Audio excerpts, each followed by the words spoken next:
केंद्रीय मंत्री प्रहलाद पटेल ने कहा कि कांग्रेस हमारी दूसरी सूची देखकर बौखला गई है, अभी तीसरी सूची तो आने दीजिए। यह बात प्रहलाद पटेल ने नरसिंहपुर में अपने चुनावी कार्यालय के शुभारंभ के मौके पर कही। देखिए खास रिपोर्ट।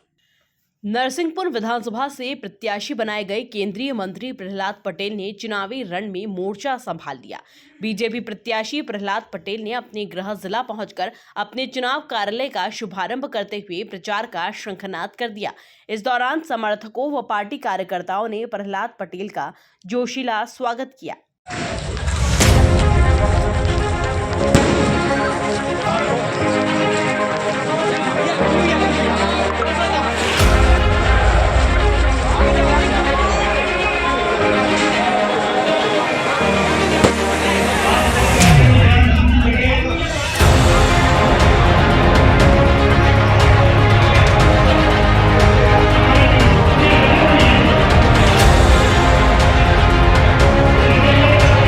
केंद्रीय मंत्री पटेल ने दावा किया है कि मध्य प्रदेश में बीजेपी की सरकार फिर से बन रही है। उन्होंने पार्टी नेतृत्व का आभार जताते हुए कहा कि पहली बार विधानसभा का चुनाव लड़ रहे हैं और वो भी अपने गृह जिले से चुनाव मैदान में हैं।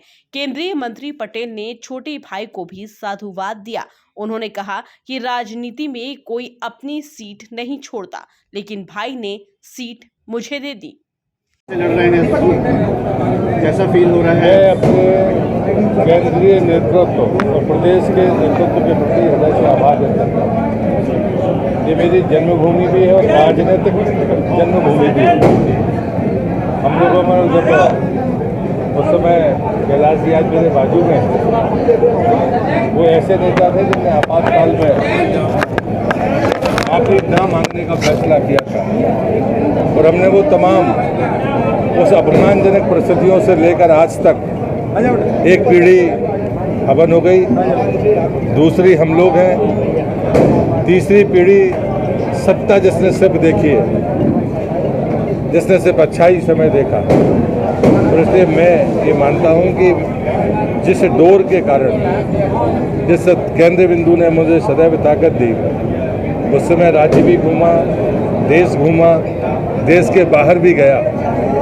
जो कुछ है इस भूमि का प्रताप है और घूमकर फिर से अगर मैं पहली बार जीवन में राज्य की राजनीति में आया हूँ तो मैं अपने गृह जिले को मुझे पार्टी ने दिया है, इसलिए मैं उनका हृदय से आभारी हूँ।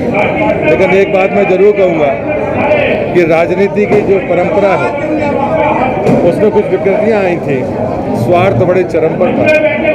लेकिन मेरे अनुज को मैं साधुवाद दूंगा जिसने जिद करके हमें इस स्थान पर वो लेकर आए। अन्यथा मेरी सहमति जहां पार्टी कहती वहां पर रहता है, लेकिन जो आज परिस्थिति है, इस परिस्थिति में मैं उनके प्रति साधुवाद व्यक्त करूंगा। और मैं ये विश्वास करता हूं कि ना तो हम राम हैं और ना वो भरत हैं, लेकिन जिस परंपरा को स्थापित किया है वो राजनीति की शुचिता और शुद्धता के लिए आदर्श बनेगी, ऐसा मेरा विश्वास है। साथ ही पटेल ने कांग्रेस पर जुबानी हमला करते हुए कहा कि भाजपा की पहली सूची जारी होने पर कांग्रेस मौन थी, दूसरी में बौखला गई, अभी तीसरी सूची आने दीजिए। मुझे लगता है पहले तो उनको मैं धन्यवाद दूंगा कि वो हम लोगों को बड़ा नेता मानने लगे हैं। नहीं तो हम लोगों को तो छुटभैया कहा करते थे। वो उनकी भाषा जितनी अश्लील है, जो उनकी बौखलाहट का परिणाम है। पहली सूची भारतीय जनता पार्टी ने जब निकाली थी, कांग्रेस मौन साध गई थी। दूसरी सूची निकलते ही वो बौखला गई है। मैं उनसे कहूँगा लोकतंत्र है, उनके पास अगर लोग हों तो वो लड़ा दें, तो सूची निकालें, तीसरी आने का इंतजार करें वो तो अच्छा होगा। मुझे लगता है कि पिछली बार जो चूक हो गई थी जो मध्य प्रदेश की जनता से, शिवराज जी जैसा मेहनती आदमी और इस सरकार ने 18 वर्षों में सिवाय गरीब के लिए, जरूरतमंद के लिए बिना मांगे देने वाली सरकारें, मोदी जी का नेतृत्व और शिवराज जी का जो काम करने का तरीका था, तो विकास का जो मॉडल है वो पंडित दीनदयाल उपाध्याय के अंत्योदय का मॉडल है।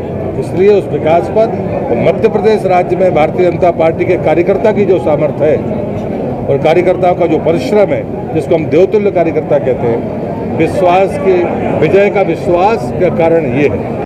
कुल मिलाकर प्रहलाद पटेल चुनावी मोड में आ चुके हैं, लिहाजा चुनाव कार्यालय का शुभारंभ करते हुए उन्होंने कार्यकर्ताओं को जीत के लिए रिचार्ज कर दिया।